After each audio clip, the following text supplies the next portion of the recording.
E quero reafirmar que vamos seguir juntos nesta caminhada de enfrentamento ao crime e à impunidade. Não importa a cor do colarinho, nem a quem pertence o colarinho. Pode ser colarinho branco, pode ser colarinho vermelho. Pode ser pequeno, médio ou grande. Mas todos os colarinhos criminosos em São Paulo vão, de acordo com a lei, para a cadeia. Aqui a lei se aplica. Aqui a lei é respeitada. Aqui a lei se faz presente. Pois é, João Dória, imagina só que Barueri fica dentro do estado de São Paulo.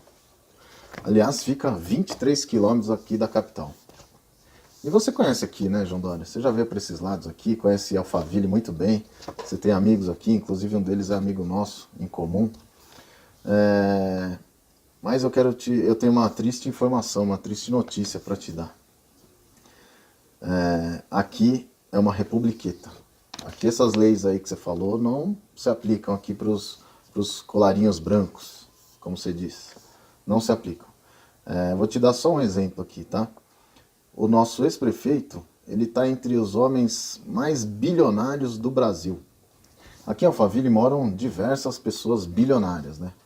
Uma delas é o dono da Casa Bahia. Também tem aí o que era dono da Amil, mora aqui também. Mora o Lírio Parisotto, sabe? O maior investidor da Bolsa brasileira. Mora aqui também, bilionário. E mora também, adivinha quem? Senhor Gilberto Macedo Gil Arantes. Isso, Gil Arantes, ele mora aqui em Alphaville, Barueri.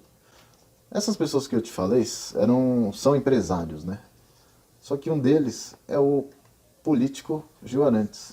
A profissão dele é política. Antes dele ter sido prefeito daqui da cidade, antes dele ter sido secretário de obras, de esportes, ele era despachante. Isso, ele era despachante. Ele fazia trabalhos, aqueles trabalhos que você vai no Detran e libera o carro, paga IPVA, essas coisas. Ele era isso. E, segundo o depoimento dele, ele conseguiu juntar toda a fortuna dele, ele conseguiu juntar antes de ir para a política, né? Ou seja, com o despachante ele juntou, hoje a gente calcula em 30 milhões de reais. Essa é a fortuna declarada, tá?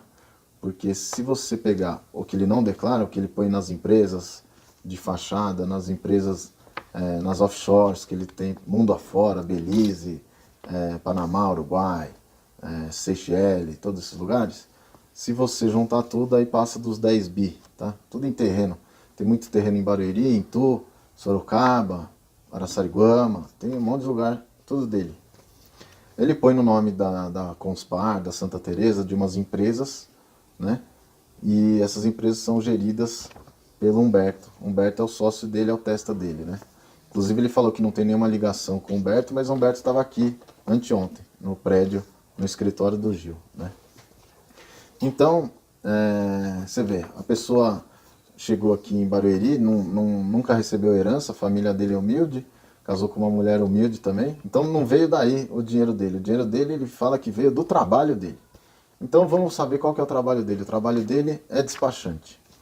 Com o serviço de despachante ele acumulou mais de 30 milhões de reais. Tá? Isso é o valor venal. Bom, resumindo, o Gil entrou na política em 85 como secretário de esportes. Aí ficou lá até 87, aí de 88 até 96 ele foi secretário de obras. Aí daí em 97 ele virou prefeito, né? Foi eleito prefeito da cidade. Bom, e daí o que acontece? Ele tinha esse monte de bens no nome dele, né? Através da empresa dele, que chama Rinaã. E ele era sócio, ele e a mulher dele, e ele pegou a parte dele, 50%, e doou para os filhos dele. Só que quando ele fez essa doação, foi em 2009, já corria contra ele diversos procedimentos investigatórios e tal, né? E já tinha algumas ações civis públicas, inclusive os bens dele foram bloqueados pela justiça, mais tarde desbloquearam, depois bloquearam de novo, em 2015 bloquearam os bens dele de novo.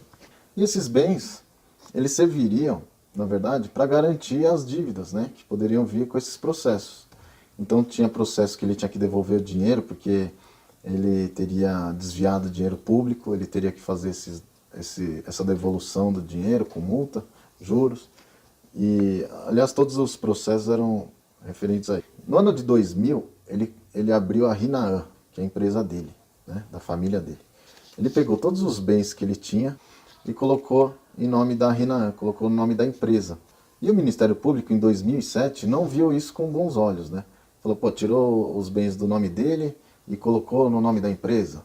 Né? Ele quer tirar as coisas do nome dele para não ter que pagar nenhuma dívida, né? E daí o Gil respondeu, né? Qual é a razão para se imaginar que estivesse Gil Arantes se desfazendo de seu patrimônio a ponto de se desconsiderar a personalidade jurídica da empresa? Isso só pode ser mais uma piadinha do Ministério Público. Ele escreveu isso na petição dele. Isso foi em 2007, quando o Ministério Público bloqueou os bens dele, né? Falando que é uma piadinha do Ministério Público. Bom, ele conseguiu desbloquear esses bens. E daí, mais pra frente, em 2009, ele pegou e saiu da empresa. Ele era sócio, ele e a esposa dele, a Silvia. Ele pega e sai e doa os bens, as cotas sociais, para os filhos, né? E não guarda nada para ele, fica tudo para os filhos. Inclusive, em 2012, ele faz a declaração de bens dele na junta eleitoral, né? Quando ele se candidatou, ele já não coloca a Rinaã aqui como patrimônio dele. Ele já tinha saído da empresa. E o Ministério Público não viu isso. Bom, eu entrei com uma ação, né? A ATB entrou com ação para anular essa doação, né? Porque em 2017, ele tinha 19 inquéritos policiais contra ele, 16 inquéritos civis e 2 PICs, que são procedimentos investigatórios criminais, tudo contra ele. Ele já tinha tudo isso aqui contra ele. Além disso, além desses 37 procedimentos de investigação, né, ele ainda tinha 13 ações civis públicas, 13, várias delas por improbidade administrativa, e além disso, vários processos no Tribunal de Contas. Ou seja, ele jamais poderia ter saído da empresa, né, tirado todos os bens do nome dele, passou para a empresa e depois saiu da empresa.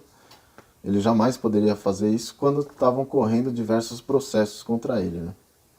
Então a gente tentou anular essa doação, né? No nome dele ficou, olha aqui, ó, título do clube, do ATC, uma poupança, um título de capitalização e dinheiro em seu poder, 1.800.000 reais em seu poder. É isso que ele tinha, né? Tirou todos os imóveis, só a casa dele aqui no zero já vale uns 7 milhões de reais, né? Bom, e daí o processo já tinha mais de 1.000 páginas, né? Com um monte de documentos juntados, tanto por nossa parte quanto por parte do Gil. Já estava na página 1110, quando o Ministério Público aqui dá uma cota de 2 folhas, dizendo, olha, o prazo para entrar com essa ação era de 4 anos a partir da doação, ou seja, 2013. Até 2013 eu tinha que ter entrado com a ação. E não entrou, então ele pede, neste caso, então, o parecer do Ministério Público é pela extinção do processo. O MP pediu a extinção desse processo e falou, deixa o Gil doar as cotas para quem ele quiser. E daí vem a juíza logo em seguida, dá a sentença, reconhecendo a prescrição, ou seja, tudo certo, Gil doou, tá valendo, beleza. Aí eu recorri da decisão, fomos para o tribunal, e chegando lá no tribunal, existe a Procuradoria de Justiça, né? Que na verdade é o Ministério Público de 2º grau, né? E lá o Ministério Público ele fala algumas coisas, eu vou dar uma lida bem rápida aqui. Observa-se que não são poucas as ações civis públicas propostas contra aquele prefeito municipal, noticiando a prática de incontáveis atos de improbidade administrativa. Claro assim que a prática da doação foi um simulacro, foi uma simulação, entendeu? Um embuste para que pudesse aquele gestor, que é o Gil, notoriamente ímprobo, se safar das suas responsabilidades civis. E a inicial dá conta de que Gilberto Gil Arantes enriqueceu-se na vida pública. Está aqui, ó, Ministério Público de segunda instância. O daqui de Barueri, da Republiqueta, pediu para extinguir a ação. O Ministério Público de segunda instância falou que aquilo foi uma simulação pro Gil Arantes não ter que pagar pelas dívidas que ele estava fazendo por improbidade, ou seja, por desvio de dinheiro público, tá?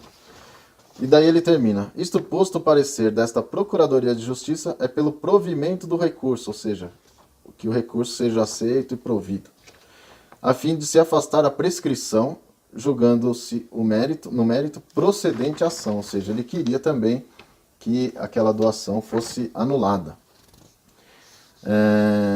Aí depois vem o acórdão, que é a sentença em segunda instância, tá? Isso daqui é uma decisão do colegiado, são 3 desembargadores que decidiram isso aqui. E daí vem o relator e fala: lamentavelmente, não é possível afastar a prescrição reconhecida em primeira instância, conquanto as alegações de desvio de verbas públicas sejam robustas e haja evidente probabilidade de sua veracidade. Só que o ajuizamento da ação foi fora de tempo. Então ele acatou também. Ou seja, mais uma vez eu venho aqui dizer que a nossa parte a gente fez, entramos com ação para anular essa doação fraudulenta, né? E, como vocês viram, não foi para frente, tá? Portanto, pessoal, era isso aí que eu queria passar para vocês, mostrar aí ponto a ponto, arquivamento por arquivamento do que vem acontecendo na nossa Republiqueta aqui. E, inclusive, a pedido aí do vereador e de alguns leitores nossos que dizem que a gente faz matéria só para causar burburinho, tá aí mostrando que a gente entra com as ações, a gente entra com as notícias crimes, a gente denuncia tal, mas não depende da gente, tá? Era isso aí, valeu, até a próxima.